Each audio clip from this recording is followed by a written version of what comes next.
ওরে বিনু, কিভাবে কি করি বল দেখি। আমি আর কি বলবো দাদা, আমি ছোট মানুষ। ওরে ওরে, এখন এই বিপদের সময় কি আর কেউ ছোট বড় থাকে রে? নদাই তো বেশ অন্য সময় পটপট করে, ওর মাথায় কোনো বুদ্ধি আসে কিনা শোনো। কি রে নদাই, তুই চুপ করে বসে বসে কি ভাবছিস? আমি ভাবছিলাম, নদী শুকিয়ে যাওয়ায় পানির অভাবে বোধহয় আলু গাছে আলু নামছে না। এখন তো দেখি আসলে ব্যাপারটা তা না। সে কি রে, কি বলিস এসব? তাহলে কেন এমন হচ্ছে? আমার মনে হয় আমাদের লাগানো আলুর বীজে কোনো সমস্যা আছে। হ্যাঁ দাদা, আমারও তাই মনে হয়। তাহলে আমাদের কি করা উচিত রে নদাই? দেখো দাদা, আমরা তো আর জমিতে কম সার পানি দিই না, তাহলে কেন আলু হবে না? হ্যাঁ রে, তাই তো।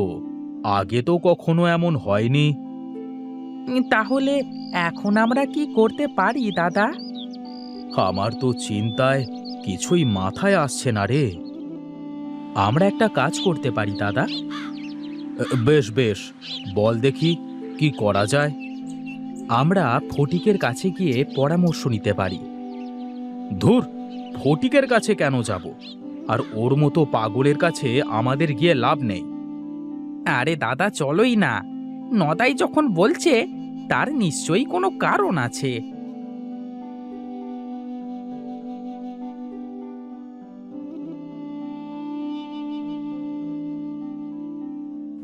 হে কি, কারা আপনারা? কি চান এখানে? আসলে আমরা এসেছি ফটিকদার কাছে। পাগলের কাছে আবার ভালো মানুষের কি কাজ থাকে শুনি? আসলে আমরা একটা সমস্যায় পড়েছি, এই জন্য। যাকে পাগল অপবাদ দিয়ে গ্রাম থেকে তাড়িয়ে দিয়েছেন আপনারা, আজ আপনারাই আবার তার কাছে? দয়া করে আপনি থামেন, আমাদের বলুন না, ফটিক কোথায়? কোথায় আর যাবে? ওই জঙ্গলে গিয়ে দেখেন, কোথাও আছে হয়তো।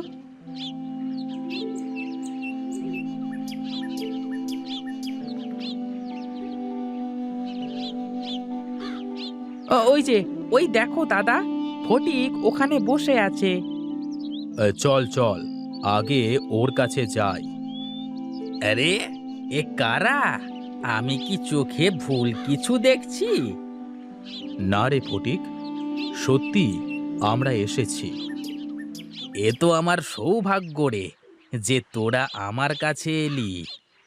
ফটিকদা, আমরা তো বিপদের মধ্যে আছি। কি এমন বিপদ হলো যে আমার কাছে চলে এলি? আসলে আমরা আলুর চাষে কোনো ফল পাচ্ছি না। আলু মনে হচ্ছে মাটির নিচেই শুকিয়ে যাচ্ছে। এ কি বলে, হারিয়ে যাওয়া ধন খোঁজা? এ এ তোমারই রহস্যে ভরা কথা আমাদের মাথায় ঢুকবে না দাদা, একটু পরিষ্কার করে বলবে? ওরে, তোদের আগেই বলেছিলাম, মাটিতে এত কৃত্রিম সার, বিদেশি বীজ ব্যবহার করিস নে। হ্যাঁ হ্যাঁ, এখন তাহলে আমরা কি করব দাদা? আমাদের একটু বুদ্ধি দাও। আচ্ছা, তোরা কালকে আয়, আমাকে একটু ভাবতে দে।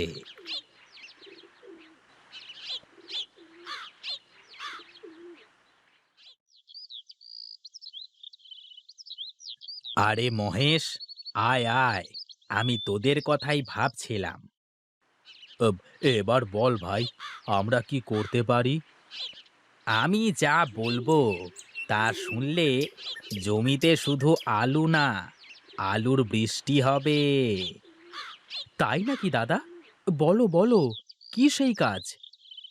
হ্যাঁ দাদা, আমরা তোমার সব কথা শুনবো, তুমি শুধু বলো। এ বড় কঠিন কাজ, তবে তোদের কিন্তু করতেই হবে। ঠিক আছে ফটিক, তুই বল ভাই, কি করতে হবে? শোন, আজই যে জমিতে চাষ দিয়ে দিবি, তারপর জমিতে অনেক করে গোবরের সার দিবি। শুধু গোবরের সার? হ্যাঁ রে, প্রাকৃতিক সার ব্যবহার করলে মাটির যে কোনো ক্ষতি হয় না, বরং ফসল আরো ভালো হয়। তাহলে কি আর কোনো সারই দেব না? না, আর কোনো সার দেওয়া লাগবে না। ওই দেখ, ওই বীজের বস্তাটা নিয়ে সবাই লাগাবি। এই বীজ কোথাকার রে ফটিক? এ হলো আমার এই সোনার মাটিতে ফলা দেশি বীজ। আহ, এই বীজে কি ভালো ফলন হবে? বললাম তো, আমার কথা শুনে কাজ কর। জমিতে আলুর বৃষ্টি হবে।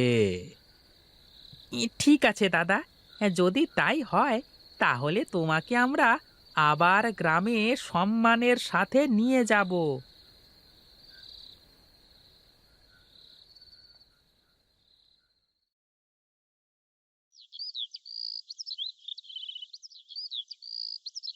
দাদা, আমার তো চাষ দেওয়া শেষ। তা জমিতে গোবরের সার কি দিয়েছিস?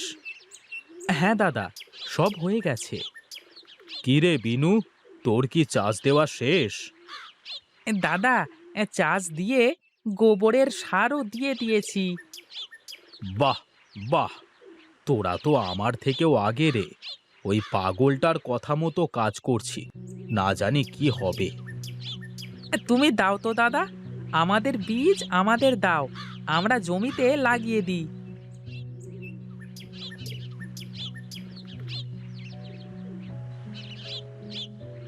শোন, এগুলো লাগিয়ে একবারে কাল দেখা করিস।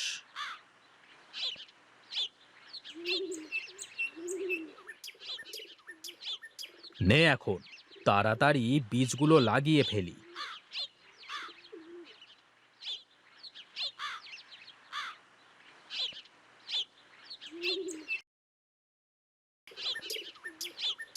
কি রে বিনু, গাছ তো মনে হচ্ছে ভালোই হয়েছে। এখন নিচে কি হবে সেটাই তো দেখবার বিষয়। হ্যাঁ দাদা, তবে মনে হচ্ছে গাছ যখন এত ভালো হয়েছে, নিশ্চয়ই ফলও হবে।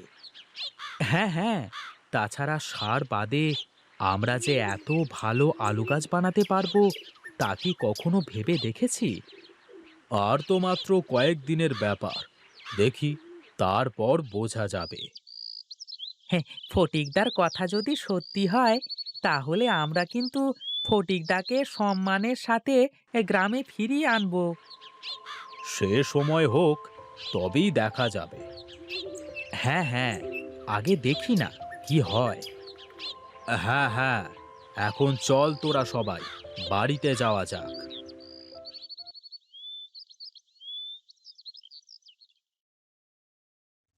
আরে সাব্বাস, হে কি কাণ্ড! বিনু, আরে ও বিনু, আরে দেখ বিনু দেখ, একটা গাছের নিচে কত আলু! হ্যাঁ হ্যাঁ হ্যাঁ দাদা, আমার জমিতেও একই অবস্থা। একটা গাছের নিচে মনে হচ্ছে হাজার হাজার আলু। নদাই কি করছে রে? ওকে ডাক দে। ও নদাই, নদাই, এইদিকে আয় দেখি।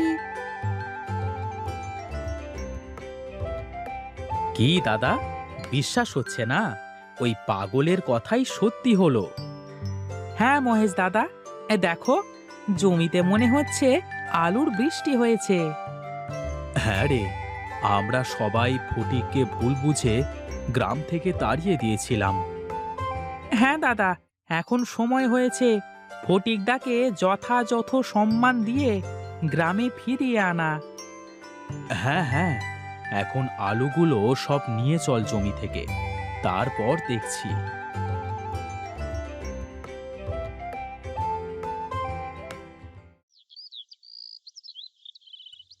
আরে মহেশ যে, তা তোরা আবার কি মনে করে? তুই মহান ফটিক, তুই আমাদের রত্ন। হ্যাঁ ফটিকদা, আমরা তোমাকে ভুল বুঝে গ্রাম থেকে তাড়িয়ে দিয়েছিলাম। আজ আমরাই তোমাকে গ্রামে নিয়ে যাওয়ার জন্য এসেছি। না রে, তা হয় না মহেশ। আমি আর ওই গ্রামে ফিরতে পারবো না। আর তাছাড়া আমার গিন্নি চায় না যে আমরা আবার ওই গ্রামে ফিরে যাই। তাহলে কি তুমি আমাদের পাশে থাকবে না দাদা? শোন শোন, আমি সব সময় তোদের পাশে আছি। যে কোনো বিপদে আপদে আমাকে পাশে পাবি। একবার ভেবে দেখ ফটিক, আমরা সবাই কত আশা করে তোকে নিতে এসেছি। না মহেশ, তা হয় না। আমি চাই আজ যেমন আমাদের গ্রামের মাঠে আলুর বৃষ্টি হয়েছে, তেমনি সকল ফসল যেন এভাবে বৃষ্টির মতো নামে। ও নিয়ে চিন্তে করিস নে মহেশ, আমি সব সময় তোদের পাশে আছি।